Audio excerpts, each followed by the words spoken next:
현재 중국과 인도가 분쟁을 이어가고 있는 지역인 라다크에서 인도군과 중국군이 맨손 격투를 벌였고 결국 사상자가 발생하고 말았다는 소식인데요.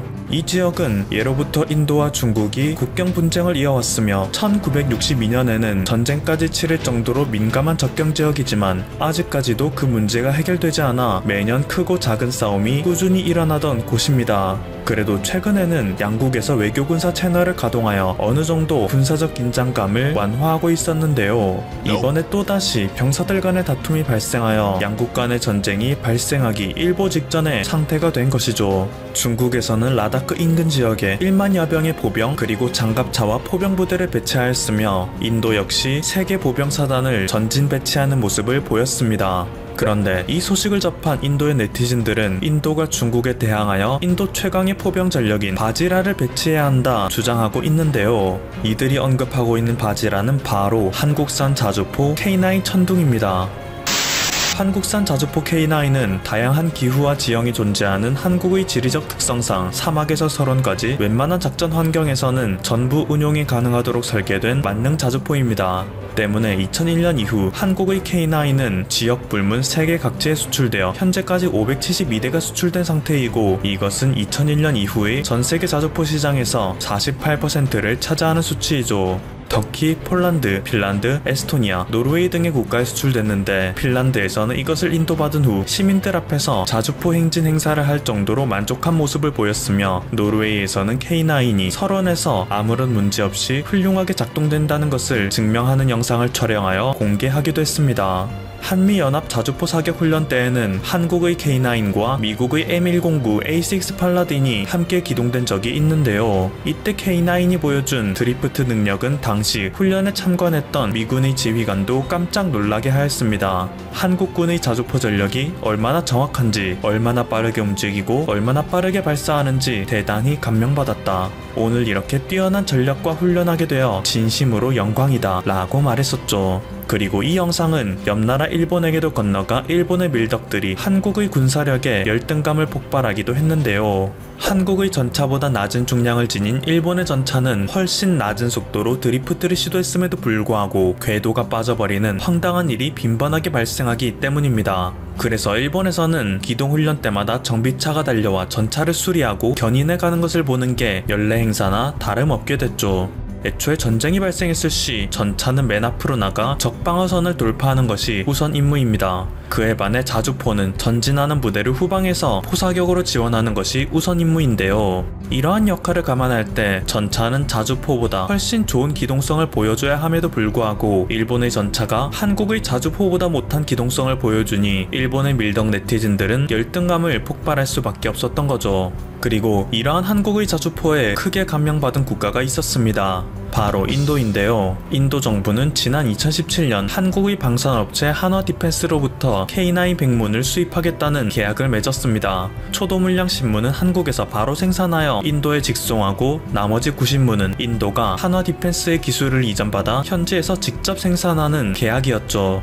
그래서 2018년 말에는 인도가 한국으로부터 10문의 K9을 성공적으로 인도받아 파키스탄과의 국경 분쟁 지역에 즉시 배치하였습니다. 파키스탄의 경우 이때 당시 중국으로부터 SH-1 155mm, 미국으로부터는 M109A5형 중고자주포를 대량으로 들여와 인도와의 접경 지역에서 운용하고 있었는데요. 미국산 M109A5형 자주포는 중고이기도 했고 이미 한국의 K9에게 비빌 수 없다는 평가를 많이 받고 있었기에 사실상 이 지역은 중국산 SH-1 vs 한국산 K9의 대결 구도를 띠고 있었던 것이나 마찬가지였죠. 한국의 네티즌들은 이 지역의 문제에 대해 크게 관심이 없었지만 중국산 SH-1의 경우 세계적으로 크게 인정받지 못하고 있었기에 중국의 네티즌들은 이 지역에서의 접전을 통해 중국산 무기가 한국산 무기를 압도하길 내심 바라고 있었습니다.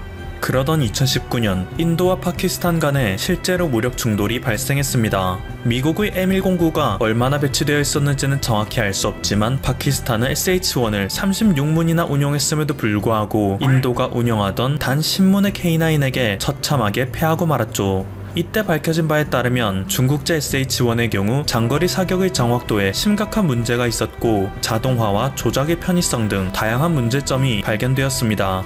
반면 한국제 K9은 특유의 기동성, 두꺼운 기갑, 높은 타격 정확도, 최대 사거리 40km라는 스펙으로 파키스탄을 압도해냈죠. 목표물을 탐지한 지 단 15초 만에 3발을 연사하여 반격해내는 K9의 전투력 역시 인도군이 파키스탄군을 제압하는데 큰 역할을 해냈습니다. 이러한 K9의 위용에 감명받은 인도에서는 K9에게 킹콩이라는 별명을 붙여가며 열렬히 환호했습니다.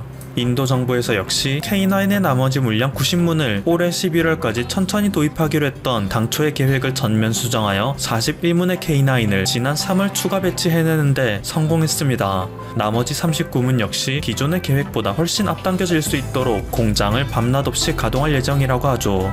그런데 이때 당시의 싸움에 중국 역시 적잖은 충격을 받았던 모양입니다. 솔직히 중국의 SH-1이 한국의 K9을 압도할 것이라 생각했는데 제대로 대항할 여지도 없이 패배해버렸으니 자존심이 상했던 거죠. 중국은 파키스탄에게 SH-1보다 훨씬 좋은 성능의 SH-15 155mm 236문을 수출하였습니다. 파키스탄의 입장에서는 인도에 비해 예산이 부족하니 별다른 선택지가 없었을 텐데요. 중국은 자국의 방송에서 중국의 신형 자주포인 SH-15을 도입한 파키스탄은 이제 한국의 K9을 배치한 인도를 압도할 것이다 라는 말을 할 정도로 자신감을 내비치고 있습니다. SH-15의 사거리는 K9보다 10km 이상 길고 초장거리 포탄을 사용한다면 100km까지도 타격이 가능하기에 K9을 장거리전에서 압도할 수 있을 것이다. 중국에서 만든 경제적인 SH-15 155mm 자주포를 도입함으로써 파키스탄은 인도를 제압하겠다는 목표를 완전히 실현하는 것이다 라고 말했죠. 그런데 SH-15의 사거리가 K9보다 10km 이상 긴 50km에 다다른다는 것은 특별한 탄약을 사용했을 때에만 가능한 상황입니다. 보통 탄약을 사용할 때에는 K9 사거리의 절반인 20km 밖에 되지 않죠. 게다가 K9은 세계 최강으로 꼽히는 독일의 펜자하우비츠 2000 자주포와 비교해서도 성능이 크게 뒤처지지 않는다는 평가를 세계적으로 받고 있을 정도로 가성비 측면에서는 세계 최고라는 말을 듣고 있는데요. 파키스탄은 단지 국방 예산이 너무나도 부족하고 한국으로부터는 무기를 수입할 수 있는 외교적인 여건도 되지 않기에 그들로서는 별 수 없이 그나마 물량으로 밀어붙일 수 있는 중국산 무기를 구매한 것입니다. 하지만 중국에서는 이런 실정은 전혀 고려하지 않고 자국의 무기가 좋다며 무작정 우기고 있기에 이를 접한 세계의 네티즌들은 꿈을 안 개구리라며 중국을 조롱하고 있습니다.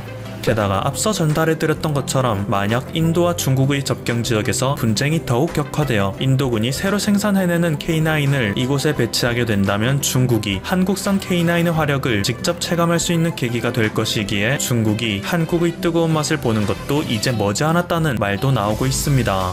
다음은 이러한 소식에 대한 인도 네티즌과 한국 네티즌들의 반응 살펴보고 영상 마치겠습니다. 좋아, 난 인도가 K9을 구입해서 너무 행복해. 이제 우리는 카슈미르에서 엄청난 화력을 가질 거야. 인도는 한국을 사랑해. 신의 가호가 있기를. K9은 장거리 싸움에서 가장 강력하고 정확한 무기지. 파키스탄이란 중국, 이제 어쩌냐? 역시 삼성 갤럭시의 기술력을 지닌 한국답구나. K9으로 중국을 박살내버리자. 웬일로 우리 군대가 멀쩡한 무기를 갖게 됐지? 그동안 판치던 방산 비리는 어떻게 된 거야? 공장에서 생산하는 동안 한국한테 감시라도 당한 거야? 중국에서 아무리 연평도 포격 사건으로 K9을 폄하하려고 해도 당시 사건의 진상을 알아보면 단지 K9이 압도적 성능을 갖고 있었던 것만 재확인될 뿐이죠. K9을 수입해가고 있는 국가들도 다 알고 사가는 겁니다. 근데 모든 확인은 명중도가 가장 중요한데 잘 맞지도 않는 명중도 주제에 단지 사거리 하나 더 길다고 자랑하는 게 맞는 걸까요? 그건 그냥 포탄 멀리 날리기 놀이죠. 독일 자주포라면 모를까, 중국 무기랑은 비교하면 안 되죠. 이미 세계에서도 독일 것 다음으로 강력하다고 인정됐는데. 군사 무기는 화력 성능도 중요하지만 유지 보수가 필수입니다. 그런데 중국은 조금만 수틀리면 보복하는 모습을 보이는데 그런 나라가 어떻게 돌변할 줄 알고 무기를 수입할까요? 무기 샀다가 AS 안 되면 바로 고물직행인데 말이죠. 중국산도 신뢰가 안 가지만 중국이라는 나라 자체가 신뢰도 제로입니다. 중국 접경지 국가에는 K9 필수입니다. 반중국 연합을 구성해서 지구와 인류의 평화를 지킵시다.